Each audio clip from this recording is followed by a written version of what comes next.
हरे Krishna everyone. तो हम सभी का सबसे प्रिय मंथ आने वाला है। हाँ जी, हमारा दामोदर महीना जिसे कार्तिक मंथ भी कहते हैं वो आने वाला है, जो कि हम सभी के लिए बहुत ज़्यादा इम्पोर्टेंट होता है। तो दामोदर महीना कब से कब तक है? तो दामोदर महीना 17 अक्टूबर से 15 नवंबर तक है। ये पूरा महीना दामोदर मास रहेगा, जो कि हम सभी जो भी कृष्ण भक्त हैं, जो भी राधे श्याम की सेवा करते हैं, उन सभी के लिए बहुत ही ज़्यादा इम्पोर्टेंट होता है, जो कि शरद पूर्णिमा से स्टार्ट हो जाता है।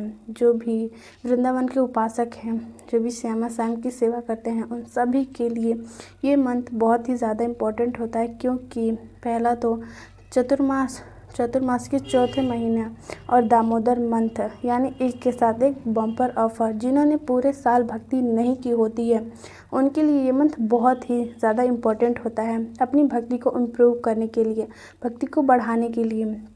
अगर आप पूरे साल भक्ति नहीं की है तो भी कोई बात नहीं, क्योंकि इस मंथ में आप जितना हो सके उतना भक्ति करें, उससे हमारे श्री किशोरी जी अवश्य प्रसन्न हो जाएंगी, क्योंकि ये हमारी किशोरी का सबसे प्रिय महीना है। तो आप भी दामोदर मंथ में जितना हो सके उतना भक्ति करें, और ये हम सभी के लिए बहुत ज़्यादा इम्पोर्टेंट है।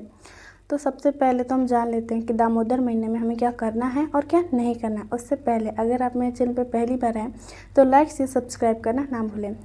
अब स्टार्ट करते हैं। सबसे पहले तो हम ये जान लेते हैं कि इसे दामोदर महीना क्यों कहते हैं। क्योंकि हमारे भगवान श्री कृष्ण ने इस महीने में बहुत सारी लीलाएं की हैं। सबसे पहला तो यशोदा मैया ने हमारे प्यारे से कान्हा को बंधन में बांधा था, इसी मंथ में दाम के बंधन से, जिसे रस्सी कहते हैं, ओखल से बांधा था, इसीलिए इसे दामोदर महीना कहते हैं। अब सबसे पहले हम ये जान लेते हैं कि इस महीने में क्या करना है। तो सबसे पहले तो आपको इस मंथ में ब्रह्म मुहूर्त में उठना है। हाँ जी, थोड़ा डिफ़िकल्ट है, लेकिन आप इस मंथ में ट्राई कीजिएगा कि आप ब्रह्म मुहूर्त में उठ जाएं। ब्रह्म मुहूर्त में उठने के पश्चात आपको स्नान आदि करना है, तिलक सेवा करना है। तिलक सेवा करने के बाद हो सके तो आप गंगा या फिर यमुना में स्नान करें, और भी अच्छा होगा आप तारों की छाँव में स्नान करें, यानी 3 से 4 के बीच में आप स्नान कर लें। स्नान आदि होने के पश्चात आपको गुरु की वंदना करनी है। अगर आपने दीक्षा नहीं ली है, आपकी कोई गुरु नहीं है, तो कोई बात नहीं, आप जिसे भी फॉलो करते हैं, जिसे भी मानते हैं, आप उनका नाम ले सकते हैं, वंदना कर सकते हैं मन में। फिर उसके बाद आपको करनी है ठाकुर जी की सेवा। हाँ जी, आपको ठाकुर जी को उठाना है। अगर आप पूरे साल ठाकुर जी को नहीं सुलाते, नहीं उठाते हैं, तो कोशिश करें कि इस मंथ में आप ठाकुर जी को उठाएं और सुलाएं।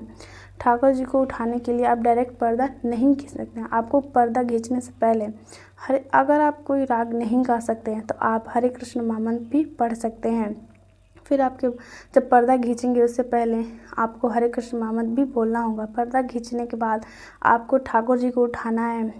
उसी तरह आपको उनकी आरती करनी है। फिर उसके बाद उन्हें भोग पवाना है। भोग पवाते समय भी आपको हरे कृष्ण महामंत्र का जाप करना होगा। फिर उसके बाद पूरे पुष्प अर्पण करें।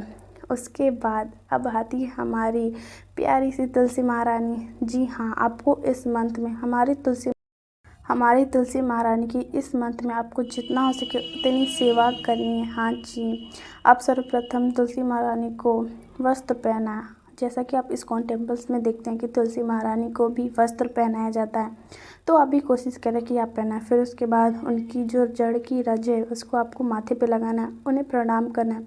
अगर आपको उनका प्रणाम मंत्र नहीं आता है तो मैंने डिस्क्रिप्शन में मेंशन कर दिया है, आप देख सकते हैं। फिर उसके बाद उन्हें जल चढ़ाना है, पुष्प चढ़ाना है, उनकी आरती करनी है। अगर आपको आरती करनी नहीं आती है तो वो भी मेरे डिस्क्रिप्शन में आपको मिल जाएगा। फिर आरती करने के बाद उन्हें भोग पवाना है। हाँ जी, आपको तुलसी महारानी को भोग पवाना है। वो कौन सा? वो जो आपने पहले ठाकुर जी को पवाया था। हाँ जी, हमारी तुलसी महारानी बिना ठाकुर जी को भोग पवाए कुछ भी ग्रहण नहीं करती हैं, तो आपको भी तुलसी महारानी को भोग पवाना है, वही जो आपने पहले ठाकुर जी को पवाया था। उसके बाद आप तुलसी महारानी को दंडवत प्रणाम कीजिए, उनकी परिक्रमा कीजिए।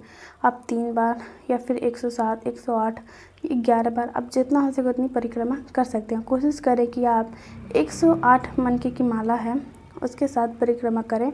और इस मंथ में आप जितना हो सके उतना नाम जाप करिए। अगर आपने इस मंथ में नाम जाप करना स्टार्ट किया है, 2 या 3 करते थे, तो आप इस मंथ में 3 से 4 से ऐसे हमेशा बढ़ाते रहिए। और इस मंथ में जितना हो सके उतना नाम जाप करिए, महामंत्र का जाप करें। और दीपदान आपको रोज़ करना है। आप सुबह दीपदान करें और शाम को दीपदान करें, दोनों की अलग अलग महत्व है, तो आप दोनों समय ही दीपदान करें घी के दीपक में। फिर उसके बाद आपको पूरे मंथ दीपदान भी करना है और दामोदर अष्टकम का पाठ भी करना है, जो कि मेरे डिस्क्रिप्शन में अवेलेबल है, आप देख सकते हैं। फिर उसके बाद आपको नियमित रूप से कोई भी एक ग्रंथ पढ़ना है पूरे महीने, चाहे वो श्रीमद् भगवत गीता हो, श्रीमद् भागवतम हो, आपको पूरे महीने पढ़ना है। फिर उसके बाद आपको इस मंथ में ब्रह्म मुहूर्त में तो उठना ही है, ब्रह्मचर्य का भी इस मंथ में विशेष ध्यान देना है और ब्रह्मचर्य करना है। फिर उसके बाद आप अन्न धान्य का दान दे सकते हैं, गौ सेवा कर सकते हैं। और इस पूरे महीने में आप एक दिन धामवास तो ज़रूर करें, क्योंकि बहुत ज़्यादा इम्पोर्टेंट है।